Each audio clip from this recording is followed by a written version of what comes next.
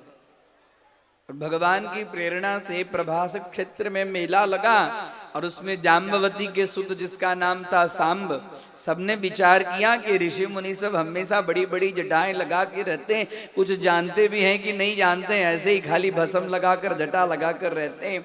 तो उस समय जाम्बवती का जो पुत्र था सांब, सभी ने विचार किया, उनके जो जितने सारे मित्र थे, कि जरा ऋषियों की परीक्षा करें।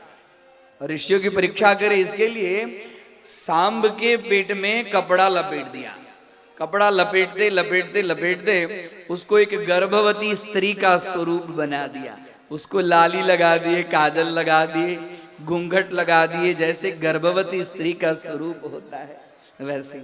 और जरा गए पूछने के लिए, ऋषि सब बड़े भगवान के ध्यान में मस्त थे। जैसे अंदर गए, बोले अरे ऋषि सब आप लोग तो बड़े ज्ञानी हो, भूत भविष्य वर्तमान तीनों काल को जानते हो, जरा ये बताइए ये जो गर्भवती नारी है इसके पेट में लड़का है कि लड़की? बोले राधे राधे, जरा हम जाने तो सही। ऋषि मुनि सब, वैसे ऋषि मुनि क्षमाशील होते हैं, क्षमा रूपम तपस्विना, तपस्वियों का रूप क्षमा का होता है। अभी भगवान ने इनके बुद्धि में कुछ अलग प्रेरणा दे दी। भगवान की प्रेरणा से ही उसमें जो एक ऋषि थे, वो बड़े तत्वज्ञ थे, वो ये विचार किए कि हम लोग भूत भविष्य वर्तमान को जानते थे, हम लोग की परीक्षा करने के लिए, और ये भगवान के वंशज हैं, इन लोगों के अंदर में उच्छृंखलता बढ़ गई है, इसके लिए भगवान ने कुछ इस तरह से प्रेरणा दी और उनके अंदर में सीधे क्रोध हुआ। और क्रोध होकर कहते हैं कि तुम हमारी परीक्षा लेने के लिए आए हो, जनिष्यति वो मंदा मुसलम कुलनाशनम, तुम लोग चिंता मत करो, ये गर्भवती नारी का जो ढोंग रच के आए हो ना, इसके पेट से एक ऐसा मुसल उत्पन्न होगा जो संपूर्ण तुम्हारे यदुकुल का नाश कर देगा। और जैसे ये सोचे, सबके मन में तो थर्रा गया। मुसलम कुलनाशनम जानते थे, लेकिन इच्छा हुई परिहास करने के लिए, मजाक करने के लिए। कभी भी जीवन में संतों का मजाक नहीं करना चाहिए, चाहे कैसा भी हो संत। दुनिया का सब कुछ छोड़ के बनाए है संत, लेकिन कपड़ा ही रंगाया है तो उतना तो कोई सब रंगा के तो देखें। एक तिलक करके जाने में तो शर्म आती है, चोटी रखने में तो शर्म आती है, उसके बाद में भगवा वस्त्र धारण करके निकले, साधारण बात है।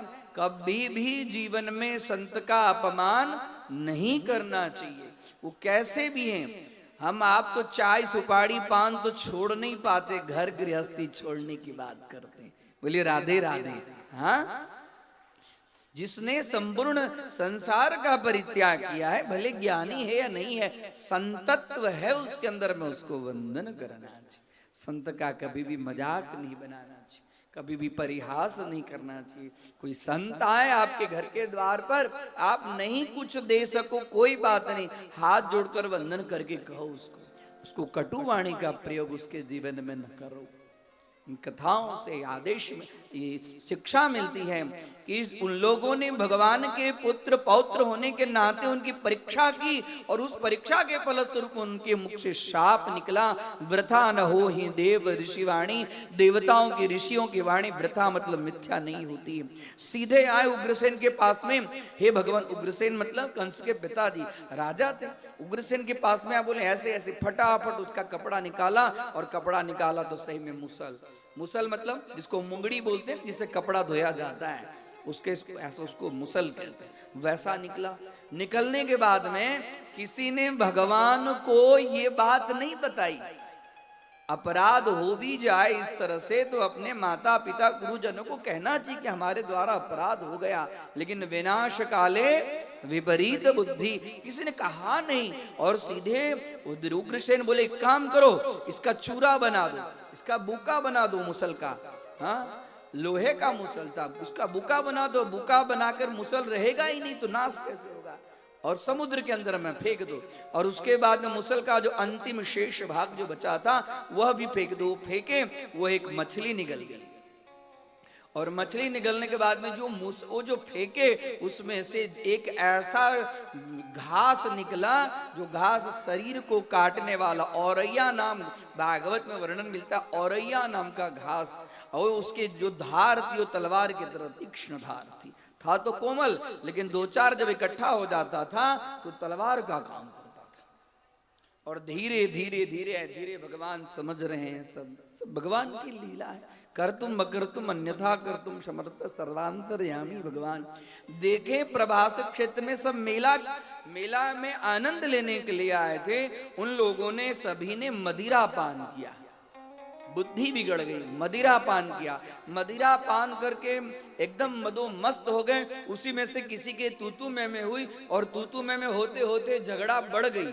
और झगड़ा बढ़ गई तो सब चाचा भतीजा को मारे, मामा भांजा को मारे, भाई भाई को मारे, ऐसी स्थिति हो गई। उन लोगों के पास में जो जो अस्त्र शस्त्र जिसके पास थे सभी ने एक दूसरे के ऊपर प्रहार करके किसी का हाथ तोड़े, किसी का पांव तोड़े। ऐसे करते करते सभी ने अपने अपने सारे अस्त्र शस्त्र समाप्त कर दिए। इतना ही नहीं, भगवान श्री कृष्ण बलराम बचाने आए तो मदिरा पान के मदोन्मत्त होने के कारण भगवान कृष्ण और बलराम की भी किसी ने एक नहीं सुनी। उन लोग को भी खरी खोटी सुनाने लगे। भगवान सब अपनी लीला समझ रहे थे, छोड़ दिए। उसके बाद में वो जो समुद्र में जो चूरा फेंका था, चूरा से जो घास का निर्माण हुआ था, बाद में वो घास एक दूसरे सब तोड़कर नोच कर लाते और एक दूसरे का प्रहार करते। वो घास का जिसको स्पर्श होता था शरीर के अंग भंग कटते थे, वो वही धीरे धीरे धीरे धीरे देख रहे हैं। तो एक दो करते करते करते करते आपस में ही लड़ लड़ के मर रहे हैं। इधर बलराम जी ये सब स्थिति देख रहे हैं। बलराम जी वहां पर प्रभास क्षेत्र में आगे सूर्य के समुद्र के तट के पास में बैठकर ध्यानस्थ हो गए। भगवान समझ रहे हैं कि अब जो जिस चीज के लिए मैं लीला कर रहा था वो सब हमारे वंश का धीरे धीरे धीरे धीरे नाश हो रहा है। यहां बलराम जी भी सारे जितने थे सब आपस में मर गए लड़के। अब उसमें जो मूसल का जो शेष भाग था और जो समुद्र में जो फेंके उसमें से एक मछली निकल गई और एक मछुआरे ने उस मछली को पकड़ा, उसमें से निकला मूसल का शेष भाग। वो जो व्याध था वो व्याध ने क्या किया कि व्याध ने अपने बाण के ऊपर में उसका सान चढ़ाया और बाण के रूप में शेष भाग। और भगवान प्रभास क्षेत्र में बैठे। इधर बलराम जी योगस्थ ध्यानस्थ होकर अपने शरीर का परित्याग करने के लिए तैयार। भगवान का समय आ चुका है। भगवान भी अपने स्वधाम के लिए तैयारी। सब समझ रहे कि अब कोई है नहीं। भगवान एक वृक्ष के नीचे बैठे हैं। ऐसे समय में भगवान ने अपना चतुर्भुज रूप धारण किया है। हाथ में शंख चक्र गदा पद्म चतुर्भुज रूप धारण किए। और भगवान के जो प्राण थे वो उनके चरण में थे और उनके प्राण का जो स्थान था वहां पर लाल लाल दिखाई पड़ रहा था। तो जो जरा नाम का जो बहेलिया था, व्याध था, जिसने अपने बाण के ऊपर में उसका शेष भाग का शाम चढ़ाया था, शाम चढ़ा के तैयार करके दूर से उसको लगा कि कोई तोता है। और भगवान लाल जो पाँव में जो दिखाई पड़ रहा था वो तोते की चांच है। तोते की चोंच लाल होती है। देखिए यहाँ पर रखा गया है। सुखदेव जी महाराज की जय। हाँ, लाल जोर से दूर से बाण मारा। भगवान तो सब समझ रहे थे। बहेलिया कौन था? बहेलिया वही बाली था। राधे राधे। हाँ, जो भगवान ने जिसको छुप कर बाण मारा, आज वो इस जन्म में वही।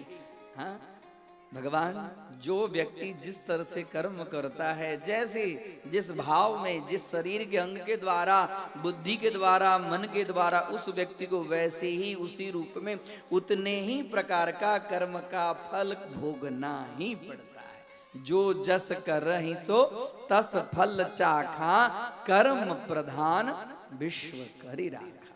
वही बहेलिया बाण मारा, बाण भगवान को लगा। दौड़ते हुए आया, जरा देख रहा है तो भगवान के स्वरूप आज तो बड़ा पश्चाताप होने लगा। हे नाथ हमसे ये अपराध हो गया, हमसे अपराध हो गया। उसने परिक्रमा 3 बार की। बोले कोई तुम्हारा कोई अपराध तुम्हारे कोई अपराध की जरूरत नहीं। नहीं नहीं, आप हमें क्षमा करें, क्षमा करें। बोले आप तेरी सदगति हो गई, तेरे बाण से मैं परम धाम को जा रहा हूं, तेरी भी सदगति हो गई। तुरंत उस बहेलिया को लेने के लिए विमान आया, बहेलिया चला गया। अब भगवान के जो सारथी थे जिसका नाम था दारुक, वो भगवान को खोजते खोजते खोजते खोजते वहां आए और देख रहे हैं कि अब भगवान परम धाम के लिए जाने के लिए तैयारी है। दारुक आया, रो रहे हैं, हाथ जोड़ रहे हैं, हे भगवान अब आप जा रहे हैं, इस पृथ्वी का क्या होगा। भगवान कहें कि जो जिस कार्य के लिए मैंने शरीर धारण किया था वो कार्य मेरा संपन्न हो गया, अब मैं अपने परम धाम को जा रहा हूं। ऊपर आकाश में अंतरिक्ष में सभी देवी देवताओं, ब्रह्मादि, इंद्र, मरुदगण, अग्निदेव, वायुदेव, पवन देव सब आए हैं, भगवान के परम पुष्प की वर्षा कर रहे हैं। भगवान दारू को कहते हैं कि देखो जाकर जाओ इस प्रभास क्षेत्र से द्वारकापुरी में सभी को समाचार इस तरह से दे दो कि मैं परम धाम जा रहा हूं। और उसके बाद में जो व्यक्ति द्वारिका नगरी में है वो झट से अर्जुन के पास में चले जाएं, क्योंकि अब मेरे जाने के बाद में द्वारिकापुरी रहने वाली नहीं है, द्वारिकापुरी समुद्र के अंदर में लीन हो जाएगी। अब मैं भी जा रहा हूं। दारू की आंखों में आंसू है। हे नाथ, भगवान का वियोग, हमसे कुछ गलती हो गई हो, आपकी सेवा में हमसे कोई त्रुटि हो गई हो। भगवान मुस्कुरा रहे हैं, दारू को रो रहा है, सबको देख रहा है, किसी अंग भंग सब बिछ, हाँ? अंग भंग ऐसी स्थिति में रक्त रंजित पूरा प्रभास क्षेत्र। विमान आया भगवान का, गरुड़ चिन्ह वाला, और इतने में भगवान के अस्त्र आयुध यानी कि शंख चक्र गदा सब उसके साथ में आए। भगवान उस विमान पर स्वतः बैठ गए। वो जो अस्त्र शस्त्र आयुध थे सब भगवान के हाथों में अपने आप लग गए। स्वर्ग से सभी देवता सब पुष्प की वर्षा कर रहे हैं और भगवान ऊपर अपने परम धाम, हाँ, मंद मंद मुस्कुराते मुस्कुराते आंख बंद किए, हाँ, स्मरण किए योग माया का और ऊपर जा रहे। कृष्ण कन्हैया लाल की। दारुक की स्थिति खराब। दारुक ने जो देखा, आए आते बोले वसुदेव वसुदेव, हे वसुदेव, हे देव की अनर्थ हो गया। बोले क्या? ऐसे ऐसे सब बोले यदुवंश का संहार हो गया। सब दौड़े आए। जिसका जो सब था, जिसकी जो पत्नी थी, वह पत्नी उसके सब को लेकर रोने लगी। बलराम जी चले गए। आए वसुदेव देवकी, नंद बाबा रोते रोते रोते रोते, उन लोगों ने भी वहीं पर अपने शरीर का परित्याग कर दिया। अब भगवान की जो ये आठों पटरानी रो रही हैं, अब किसके लिए जीना, अब जीकर क्या करेंगे। सब बैठे, एक बड़ी सी आग की व्यवस्था की गई और सबने उस आग के अंदर में अपना प्राण न्योछावर। जो जिसके पति शरीर छोड़ चुके थे, कितने के तो शव पहचान में नहीं आते थे, सब अपने पति के शव लेकर गोदी में लेकर सब सती की। कुछ स्त्रियां बची, सब रो रहे हैं। पूरा वातावरण एकदम करुण क्रंदन कर रहा है। ऐसी स्थिति हो गई। पूछी अब किससे कौन बात करे। जहां देखे वहां चिता जल रही है, जहां देखी वहां चिता जल रही है। अर्जुन को बुलाया गया कि जिसके कोई नहीं है, किसी के नहीं, उसके हे अर्जुन आप इस संस्कार करो। अर्जुन के आंखों से अश्रुपात, यहां का सब लिए वहां का सब लिए, सब अग्नि संस्कार कर रहे हैं, रोते जा रहे हैं। सब नारियां रो रही हैं भगवान के वियोग में। अब पशु पक्षी सब मंद है, सब चुप है। जो वृक्ष थे सब शांत हो गए। ऐसी स्थिति हो गई, पूरा शोक का वातावरण, सब करुण क्रंदन करते हुए, सबकी हालत खराब।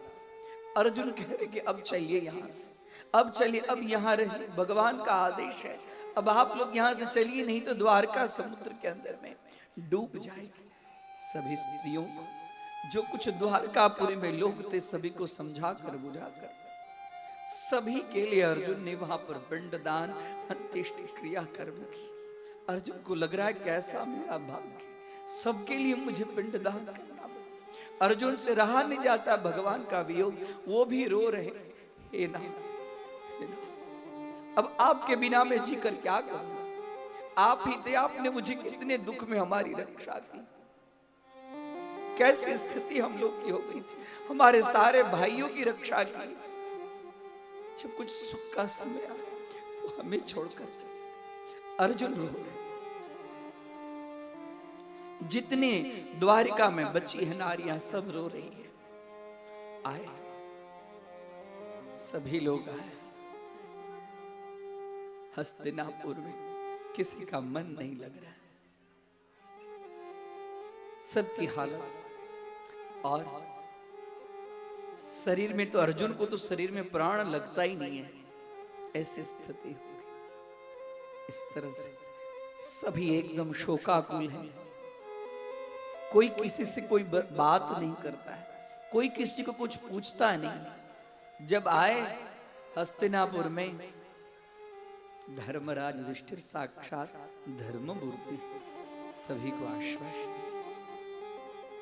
देखिए, जो जीव जब तक इस शरीर को धारण करने के लिए उसके अंदर में कर्म का भोग रहता है, तब तक वो शरीर को धारण करता है। कर्म का भोग हो जाता है, सभी को शरीर छोड़ना पड़ता है। जो चले गए अब वो वापस आने वाले नहीं है। इस कर्म का फल तो सभी को भोगना पड़ता है। अब आप लोग उनके इस स्मरण, जो उनकी जो स्मृति है उसको भुलाइए, आगे देखिए और कुछ काम करना है। सब लोग धीरे धीरे धीरे धीरे वो शोक से बाहर आते हैं। सभी की स्थिति इस तरह से। द्वारकावासी को भगवान की सारी लीलाएं याद आ रही है कि कैसे हम लोग को द्वारका ले गए, कैसे हम लोग की रक्षा की। अब हम लोग अनाथ हो, वो तो जगन्नाथ है। जगत के नाथ जब जगत से चले जाएं तो जगत अनाथ हो जाता। सब लोग की स्थिति एकदम दयनीय है। धीरे धीरे धीरे धीरे धर्मराज युधिष्ठिर के समझाने के बाद में सब लोग की स्थिति शांत हुई।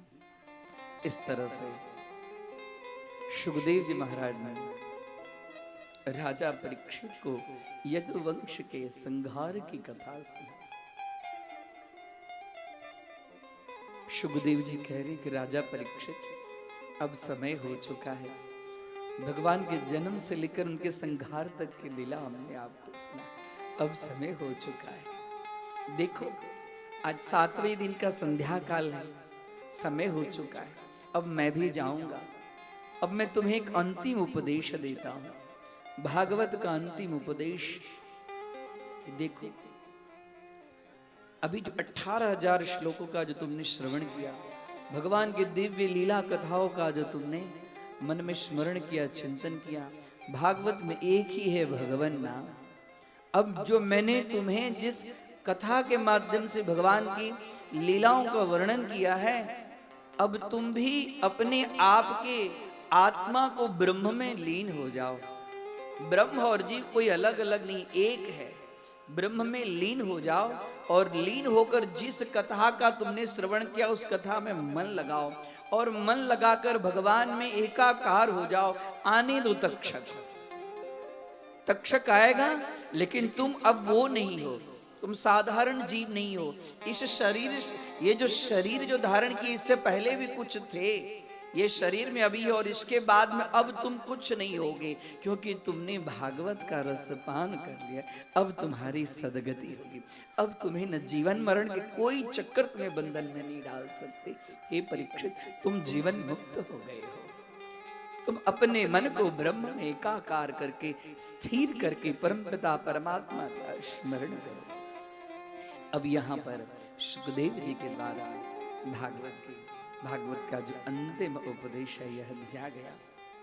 अब सुखदेव जी जान रहे हैं कि ब्राह्मण का शाप मिथ्या नहीं हो सकता, तक्षक आएगा। और सुखदेव जी ने अपना कार्य कर लिया।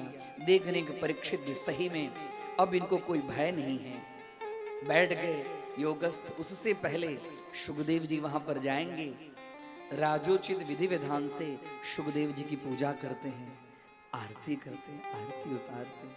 हे नाथ, हे भगवान, बड़ी कृपा हुई, आपने हमें 7 दिन के अंदर में जीवन मुक्त बनाने के लिए जो भागवत की कथा का अनुष्ठान करा, इस कथा से मैं एकदम अब अपने आप को ब्रह्म स्वरूप मानने लगा हूं। अब मुझे एक कार से सुसज्जित करके शुभ हैं उनको कोई। अब धीरे धीरे धीरे धीरे समय आ गया है। यहाँ पर परीक्षित के पुत्र जन्मेजय ने ऐसी व्यवस्था कर दी है कि कोई भी हालत में तक्षक आ नहीं पाएगा। समय हो चुका है, तक्षक आने के लिए तैयार है।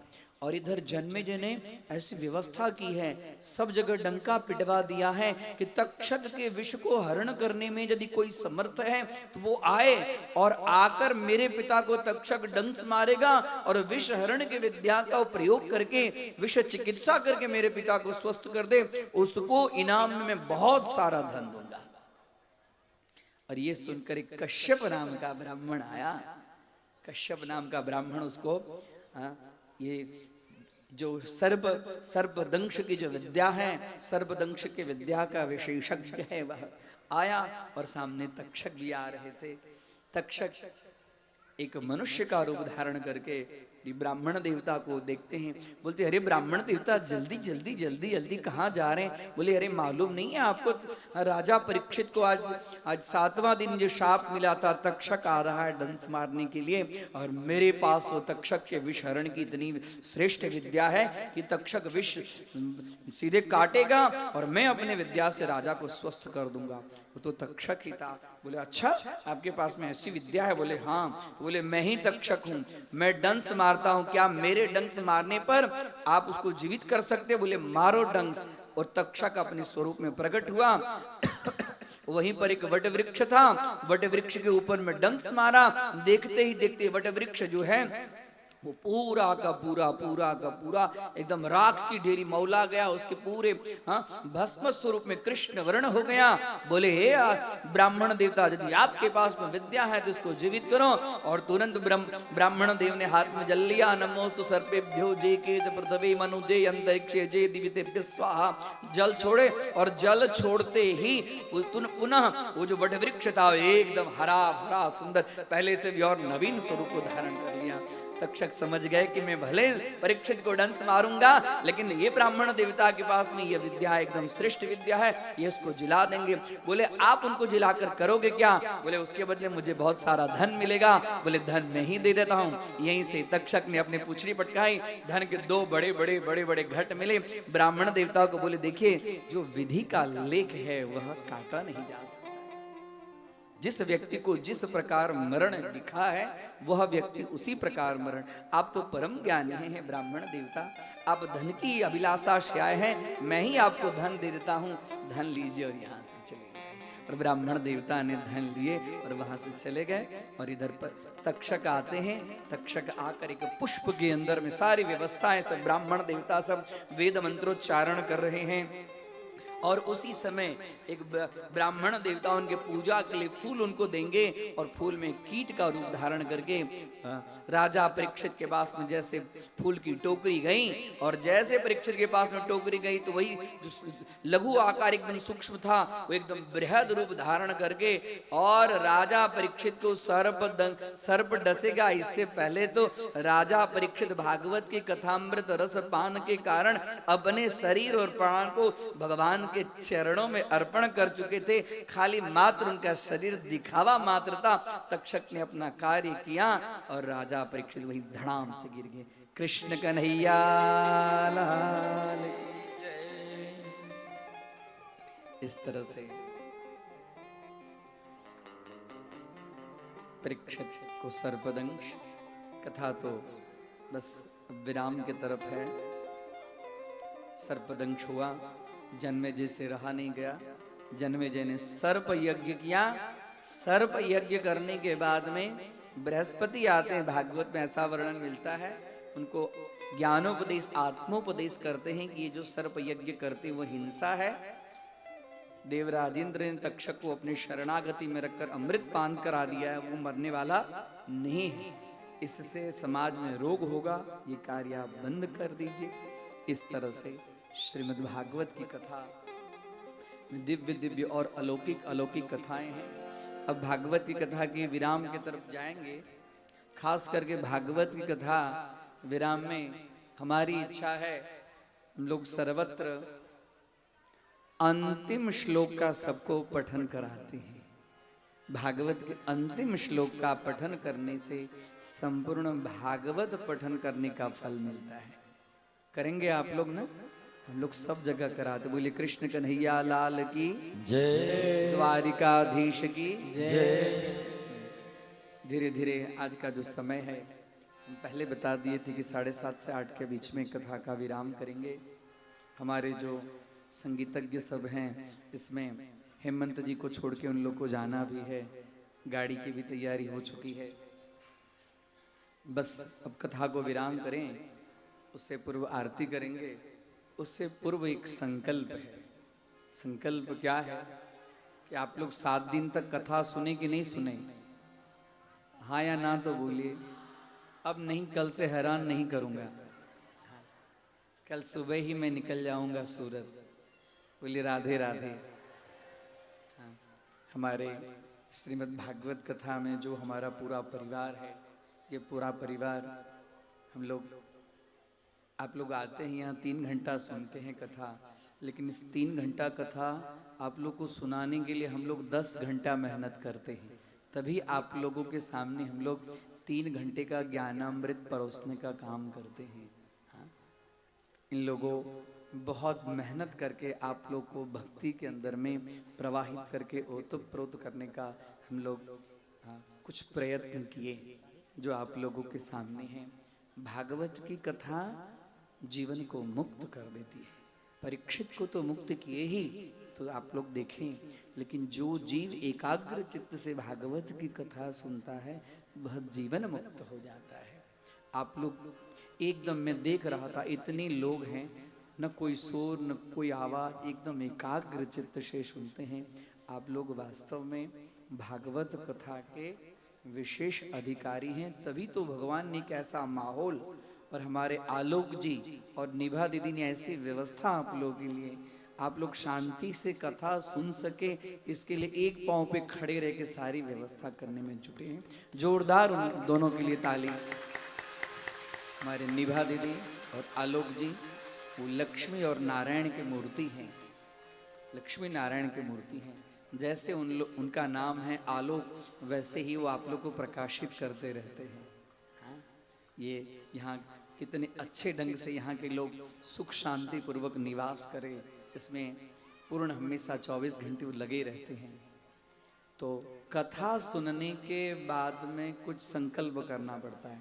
संकल्प ये है कि आपने जो कुछ 7 दिन में, हमारे अमित भाई मुख्य यजमान हैं, अमित भाई कथा जब सुनते हैं तो हमको कुछ संकल्प लेना पड़ता है कि आज मैंने 7 दिन की कथा सुनी, आज से मैं क्रोध नहीं करूंगा। बोलिए राधे राधे। होगा? होगा? होगा? क्रोध नहीं करेंगे आप लोग? इतने ऐसे जगह तक पहुंच गए। अरे घर जाओ तो सही पहले, कौन कौन सी लंका कांड की चौपाई होगी, हाँ, सब मालूम है मुझे। क्रोध नहीं आएगा। देखो, हाँ, अपने आप को बड़े शयाने समझते हैं। राधे राधे। इतना सरल है क्रोध नहीं आना। कुछ नियम लेना पड़ता है। लेंगे नियम? आज से मैं लोभ नहीं करूंगा। बोलो चलेगा? लक्ष्मी के बिना चलेगा? अरे हाँ हाँ चलो भाई। सुबह सुबह कहाँ, कौन से कारखाने में और कितनी की सारी व्यवस्था होगी, सीधे बैंक बैलेंस देखने के लिए पहुंच जाओगे बैंक। राधे राधे। कुछ नियम लेना चाहिए। कुछ मन में आए, बोलने की जरूरत नहीं है, लेना चाहिए। ऐसी कथा एक जगह हो रही थी, एक छोटी सी बात कह दूं, उसके बाद में हम विराम की तरफ आगे बढ़ेंगे। ऐसी कथा, एक घर में सेठ जी ने कथा करवाई। हमारे जैसे पंडित जी थे कथा करने वाले, उन्हें बोले सेठ जी आपने भागवती कथा की, आप कुछ नियम लो। बोले पंडित जी दक्षिणा कम पड़ती है तो और मैं दे दूं, मैं कुछ नियम वियम लेने वाला नहीं हूं, मुझसे बनने वाला नहीं है। आपको दक्षिणा चाहिए तो और मैं दे दूं, आपके 51,000 ज्यादा, आप जाओ। बोले नहीं मुझे पैसे का लोभ नहीं, मैं चाहता हूं कि आप एक नियम लो। बोले नहीं होगा, मैं आज यहाँ हूं, कल कहाँ रहूंगा, नहीं रहूंगा, बहुत सारे सब काम है। बोले लेकिन भागवत की कथा में कुछ नियम लेना पड़ता है। बार बार सेठ जी मना करते रहे और पंडित जी बोलते रहे। अब सेठ जी से रहा नहीं गया। सेठ जी ने मस्करी में कह दिया कि यदि आपकी इच्छा है कि नियम लेना है तो मेरे बगल में कुम्हार रहता है, कुम्हार को देखूंगा तब मैं खाना खाऊंगा। बोलो आपकी इच्छा है तो मैं कुम्हार को देख के भोजन करूंगा। बोले ठीक है, यही नियम ले लो, कुछ नियम ले लो कि कुम्हार को देखकर भोजन करो। अब पंडित जी तो चले गए। अब इधर सेठ जी रोज कुम्हार को देखते भोजन करते। ऊपर छत पे चढ़ते, कुम्हार चाक चलाता बर्तन के लिए। सेठ जी देखकर रतमन करते, हम ब्रश करते करते देखते। फिर देख लिए सेठ जी रोज का काम, ऑफिस जाना है, कभी इधर उधर दिखाई नहीं पड़ी तो चुपके से कोई बहाने से उसके घर में, अरे भैया कैसे हो, राम राम जी, राम राम, हाँ ठीक हूँ ठीक। सेठ जी का काम हो गया। एक दिन संजोग बस सेठ जी को बड़ी इमरजेंसी काम में जाना पड़ा। जाने के लिए एकदम उतावल हो गए और इधर कुम्हार नहीं थे। इधर कुम्हार नहीं थे। कुम्हार को माटी लाने के लिए खेत में जाना पड़ा। अब खेत में जाने के लिए इधर, अब सेठ जी देखे तो ऊपर से है ही नहीं। उसके घर गए, बोले पापा कहाँ गए, पापा कहाँ गए? तो पापा मिट्टी लाने के लिए खेत में। अब तो सेठ जी की हालत खराब। बोले कौन से खेत में गए? तो बोले वहां जो चर है उसमें चर में गए। वो जल्दी से पंडित जी, ये सेठ जी एकदम जल्दी जल्दी पाऊं, अरे भाई मुझे ऑफिस में लेट हो जाएगा, इमरजेंसी मीटिंग है। अब इधर कुम्हार गया। कुम्हार जाते जाते देखा मिट्टी खोदते खोदते खोदते, राधे राधे, कुछ हुआ क्या? बोले कृष्ण कन्हैया लाल की जय। अब हम विराम करेंगे 2 मिनट, थोड़ी कथा पूरी करें। कुछ हुआ है।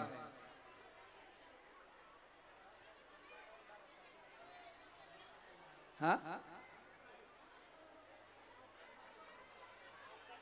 राधे राधे, बैठ जाइए शांति से। अच्छा टोकन।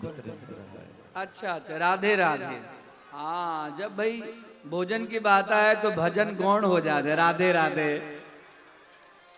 हाँ?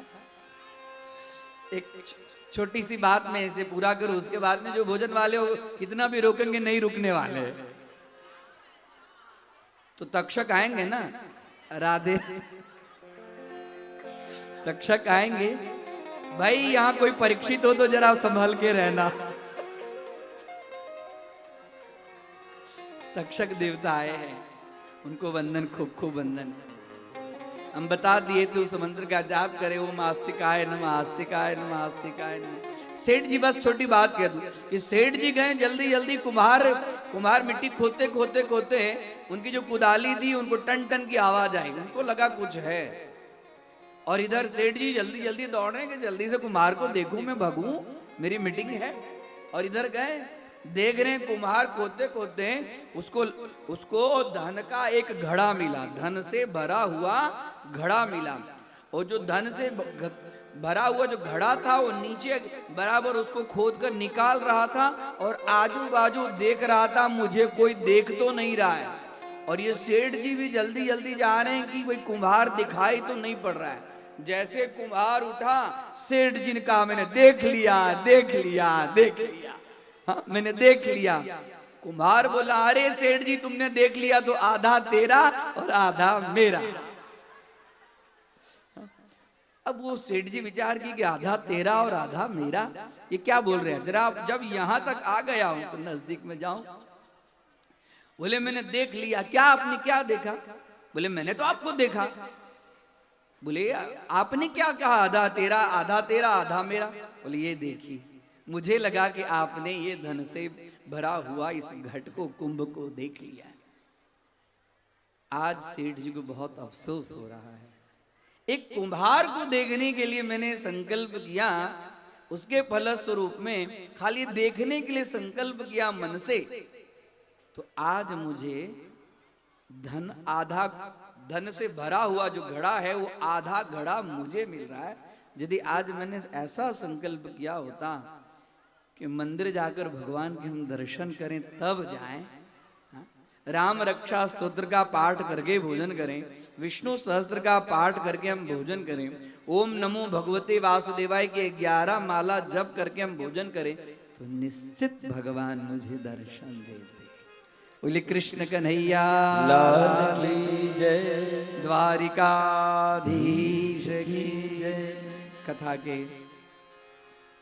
विराम की तरफ हम पहुंच चुके हैं, समय भी हो चुका है। पंडित जी इधर आरती की भी तैयारी करें, तब तक 2 मिनट नाम संकीर्तन और उसके बाद में आरती। चलते चलते भगवान नाम संकीर्तन, लेकिन उससे पहले एक प्यारा सा गीत, इसके बाद नाम संकीर्तन।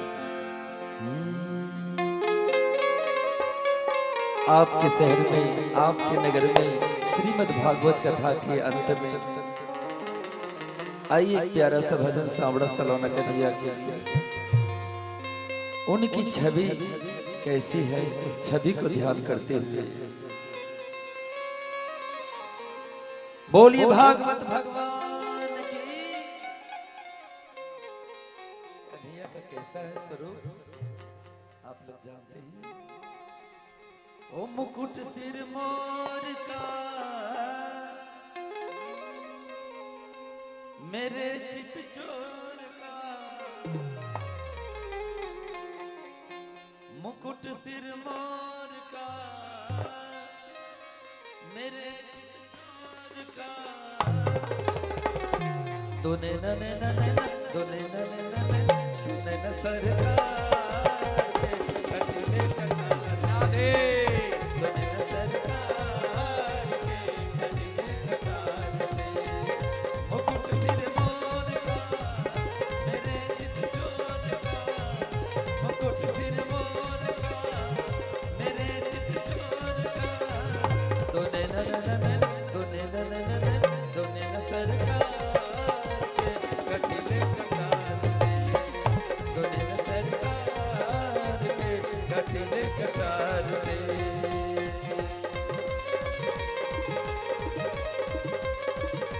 जय हो।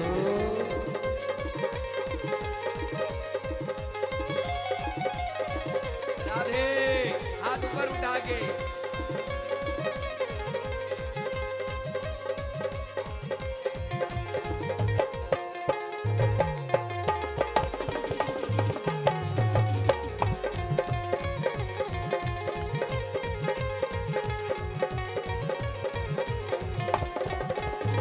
कमल लजाए तेरे नैनों को देख के, कमल लजाए तेरे आनंद से। नैनों को देख के। फूली घटाएं तेरी गजरे की रेख पे, फूली घटाएं तेरी गजरे की रेख पे। ये मुखड़ा निहार के चांद गए पार के, ये मुखड़ा निहार के चांद गए पार के। दोने न दोने न दोने न सरकार के कटले कटार से, दोने न सरकार के कटले कटार से।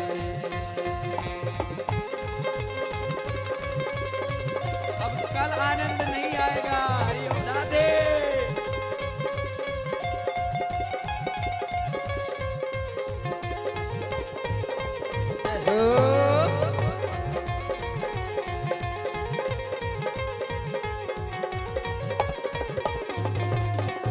और बाके बिहारी नहीं तुलना तुम्हारी, बाके बिहारी नहीं तुलना तुम्हारी। तुम सा न देखा कोई देखा अगारी, तुम सा न देखा देखा अगारी। जमाने को सार के दिलो जो पे मार के, जमाने को सार के दिलो जो पे मार के। दोने दोने न सरकार के कटिले कटार से, दोने न सरकार के कटिले कटार से। राधे राधे राधा कृष्ण भगवान की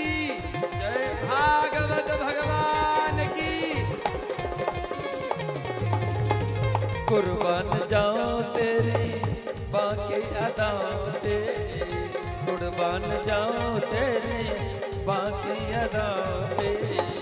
पास मेरे आ जा तो है भर लूं मैं बाहों में, हाँ पास मेरे आ जा तो है भर लूं मैं बाहों में। जमाने को विसार के दिलों को प्रवान के, जमाने को विसार के दिलों को प्रवान के।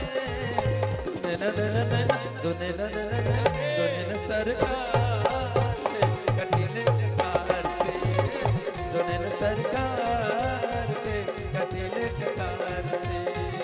मुकुट सिर मोर का मेरे चित चोर का, मुकुट सिर मोर का मेरे चित चोर का।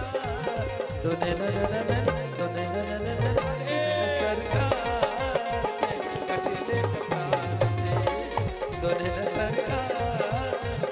कटीले कटार से। और चलते चलते मेरे साथ कैसे चलेंगे आप लोग? राधे राधे राधे राधे राधे राधे राधे राधे राधे राधे राधे चले आएंगे बिहारी, राधे राधे आएंगे बिहारी चले आएंगे बिहारी, आएंगे बिहारी चले आएंगे बिहारी। राधे राधे राधे राधे राधे चले आएंगे बिहारी, राधे राधे राधे। और दोनों हाथों पर उठा करके मेरे साथ राधे राधे राधे राधे राधे राधे राधे राधे राधे राधे राधे राधे आनंद से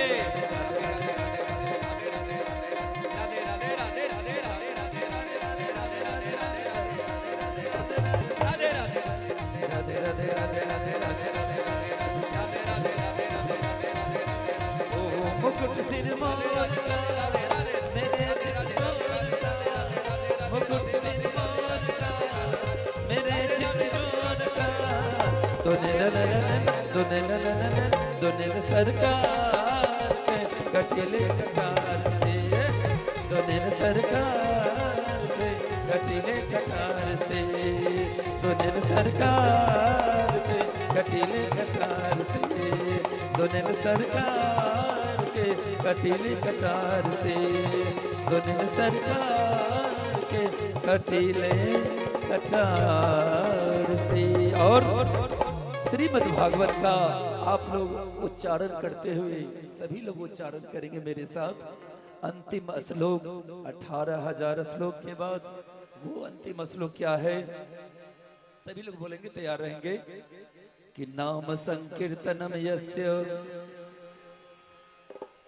सर्व पाप प्रणाशनम,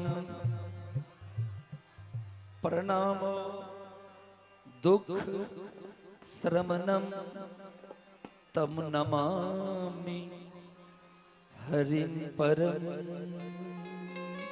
बोलिए भागवत भगवान की, व्यासदेव भगवान की, श्रोता वक्ता समाज की, यज्ञ करता जजमान की, यज्ञ में सहयोग करने वाले भक्तों की, आनंदम रेसिडेंशियल की, सब देवन की, सब संतन की, सब तीर्थन की।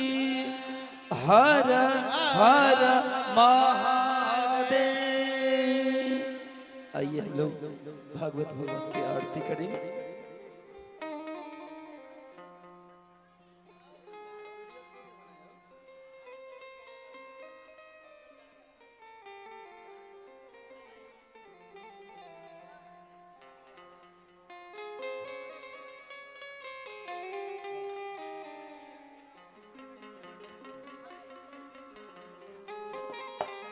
चलिए अंतिम में भागवत भगवान के सभी लोग भक्ति भाव के साथ आरती करेंगे ना।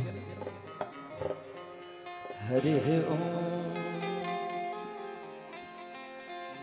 आरती कुंज बिहारी की, श्री गिरधर कृष्ण मुरारी की। आरती कुंज बिहारी की, श्री गिरधर कृष्ण मुरारी की। आरती कुंज बिहारी की, श्री गिरधर कृष्ण मुरारी की। आरती कुंज बिहारी की, श्री गिरधर गिरधर कृष्ण मुरारी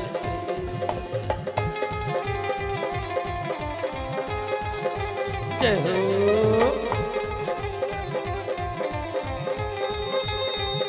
गले में बैजंती माला, बजावे मोड़े मधुर बाला, श्रवण में कुंडल झलकाला, नंद के आनंद नल लाला, गगन सम अंग कांति काली, राधिका चमक रहे आले, लतन में ठारे बनमाले, भ्रमर सी अल कस्तूरी तिल, चंद्र सी झलक, ललित छवि श्यामा प्यारी की, श्री गिरधर कृष्ण मुरारी की, आरती कुंज बिहारी की, श्री गिरधर कृष्ण मुरारी की।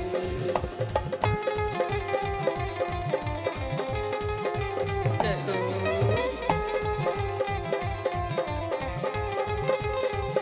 कनक में मोर मुकुट बिल से, देवता दर्शन को तरसे, गगन सौ सुमन राशि बरसे, बजे मुड़चक मधुर मृदमक, ग्वालनी संग अतुल रति गोप कुमारी की, श्री गिरधर कृष्ण मुरारी, आरती कुंज बिहारी की, श्री गिरधर कृष्ण मुरारी की।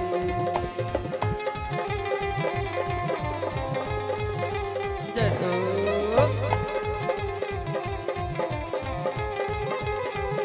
जहाँ से प्रकट भई गंगा, सकल बलहारिन श्री गंगा, स्मरण ते हो तो मोह भंगा, बसी शिव शीश जटा के, हरे अधिक चरण छवि श्री बनवारी की, श्री गिरधर कृष्ण मुरारी की, आरती कुंज बिहारी की, श्री गिरधर कृष्ण मुरारी की।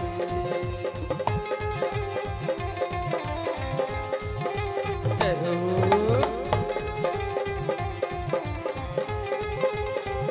चमकती उज्जवल कटरेनो, बज रहे वृंदावन बेनो, चहो दिस ग्वाल बाल धेनो, हसत मृद मन चांदनी चन, कटत भव तेर सुन दीन दुखारी की, श्री गिरधर कृष्ण मुरारी की, आरती कुंज बिहारी की, श्री गिरधर कृष्ण मुरारी की, आरती कुंज बिहारी की, श्री गिरधर कृष्ण मुरारी की। हरे रामा हरे रामा, राम रामा हरे हरे, हरे कृष्णा कृष्ण कृष्ण हरे हरे, हरे रामा राम रामा हरे हरे, हरे कृष्णा कृष्ण कृष्ण हरे हरे। कर्पूर गौरम कर्तावतारम, संसार सारम भुजगेन्द्रहारम, सदा वसंतम हृदयारविंदम, भवं भवानी सैकं नमामि, भवं भवानी। आरती कुंज बिहारी की, श्री गिरधर कृष्ण मुरारी की, आरती कुंज बिहारी की, श्री गिरधर कृष्ण मुरारी की, गिरधर कृष्ण मुरारी की, गिरधर कृष्ण मुरारी की, श्री गिरधर कृष्ण मुरारी की।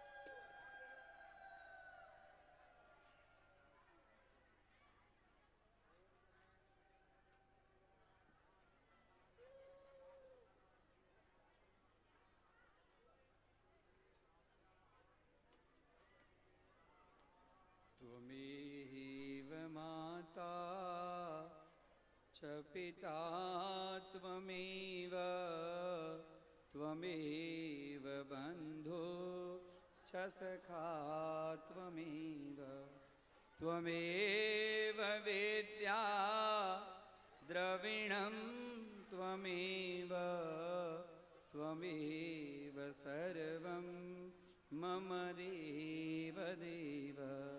कायेन वाचा मनसेन्द्रियैर्वा बुद्ध्यात्मना वा प्रकृति स्वभावात् करोमि यद्यत् सकलं परस्मै नारायणायेति